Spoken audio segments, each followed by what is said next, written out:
कर्ण और एकलव्य दोनों ही अर्जुन से आयु में काफी बड़े थे। कर्ण जब युवा था तब अर्जुन बालक ही था।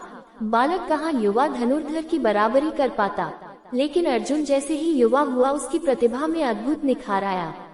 वह सर्वश्रेष्ठ धनुर्धर बन गया। अर्जुन को हराने वाला ही सर्वश्रेष्ठ धनुर्धर कहला सकता था। इसलिए कर्ण जीवन भर अर्जुन से प्रतिद्वंद्विता करता रहा। अर्जुन कर्ण से बढ़कर श्रेष्ठ धनुर्धर था। अर्जुन के श्रेष्ठ होने के कई कारण हैं। अर्जुन अपना कोई युद्ध नहीं हारा, जबकि कर्ण को कई युद्धों में हार का सामना करना पड़ा। अर्जुन ने द्रुपद को हराया, जबकि गुरु द्रोण का कोई शिष्य द्रुपद को हरा नहीं पाया। कर्ण भी गुरु द्रोण का शिष्य रहा था। अर्जुन ने द्रौपदी स्वयंवर में धनुर्विद्या की कठिन परीक्षा उत्तीर्ण की। कर्ण असफल रहा। विद्रोह होने पर अर्जुन ने फिर कर्ण और उसके साथी राजाओं को हराया। अर्जुन ने अग्निदेव को तृप्त करने के लिए खांडववन दहन में देवताओं को हराया।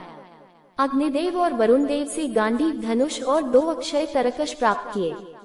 कर्ण ने किसी देवता को नहीं हराया, न कुछ प्राप्त किया। उसने इंद्रदेव से अमोघ वासनी शक्ति प्राप्त की थी, वह भी दान के समय अपने कवच कुंडलों का सौदा करके। अर्जुन ने दिग्विजय अभियान के तहत उत्तर दिशा के सभी राजाओं को हराया।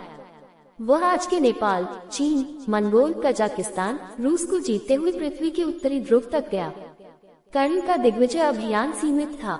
उसने उन्हीं राजाओं को हराया, दूसरे अर्थ में अपने पक्ष में किया जो पहले ही पांडवों से हार चुके थे। अर्जुन ने देवताओं के लिए समस्या बने कालकेतु और निवात कवच दानवों को हराया।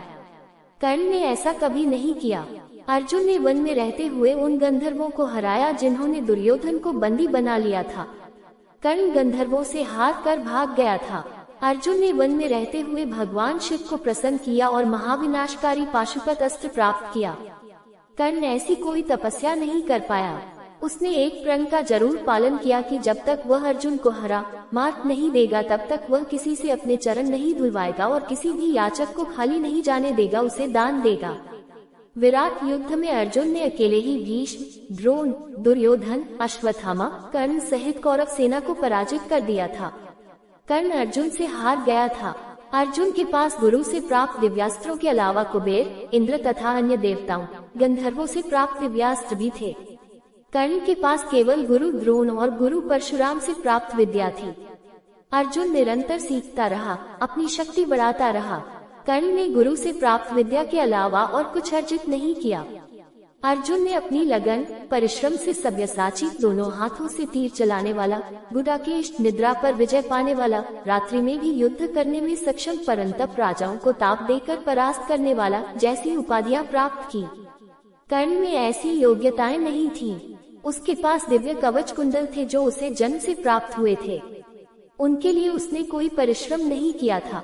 आप पूरी महाभारत पढ़िए। टीवी सीरियल वाला, रश्मिरथी खंड काव्य, मृत्युंजय उपन्यास वाला फितूर उड़ जाएगा।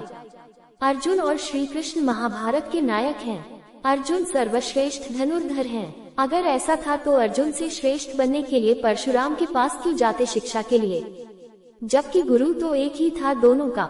अर्जुन ने सभी के सामने कर्ण से प्रतियोगिता करने से मना कर दिया था, क्योंकि कर्ण राजवंश क्षत्रिय नहीं था और दुर्योधन जानता था कि दोनों के पास एक से बढ़कर एक अस्त्र शस्त्र है और दोनों में बहुत घमसान होगा।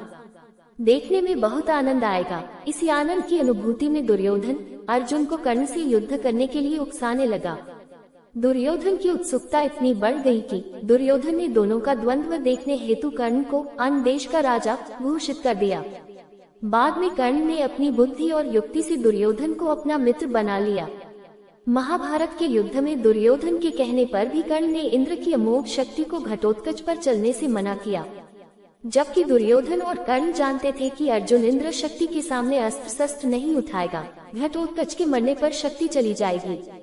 क्योंकि कर्ण को डर था कि वह शक्ति चली गई तो वह अर्जुन को कभी नहीं मार पाएगा और सर्वश्रेष्ठ धनुर्धर नहीं बन पाएगा। इसलिए कर्ण ने मना किया था और जब वह शक्ति चलाई उस समय दुर्योधन कर्ण पर बहुत ही क्रोधित था। जब कर्ण ने मना किया तो मित्रता की सौगंध देकर वह शक्ति चलवाई।